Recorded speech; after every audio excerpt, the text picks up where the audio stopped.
Thank you Shiva గారు. అలాగే మైత్రి movie makers మా నవీన్ గారికి, రవి గారికి, మోహన్ గారికి అందరికీ థ్యాంక్ యూ. ఒక మంచి పాత్రనిచ్చి దాదాపుగా చాలా ఏళ్ల తర్వాత నాకు చాలా మంచి పేరు చాలా ఉధృతంగా వచ్చింది. దానికి కారకమైన మొత్తం రచయితలకి, తారక్కి, ఎన్టీఆర్ గారికి, శివ గారికి నేను I thank you very much. ఎందుకంటే ఈ ఎమోషన్ చాలా స్ట్రాంగ్ అయిన ఎమోషన్ సార్. చాలామందికి అర్థం కాదు.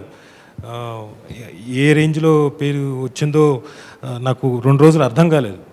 కానీ దీనికి కారకులైన మొత్తం చెప్పుకోవడానికి థ్యాంక్స్ చెప్పుకోవడానికి ప్రేక్షకులు మీరందరూ ఇచ్చిన విజయాన్ని ఇది ఖచ్చితంగా మనసులో చాలా కాలం అలా పెట్టుకుంటాను, చెరిష్ చేస్తాను. Please subscribe. Please do subscribe. Please subscribe. Please subscribe. Please subscribe to our YouTube channel.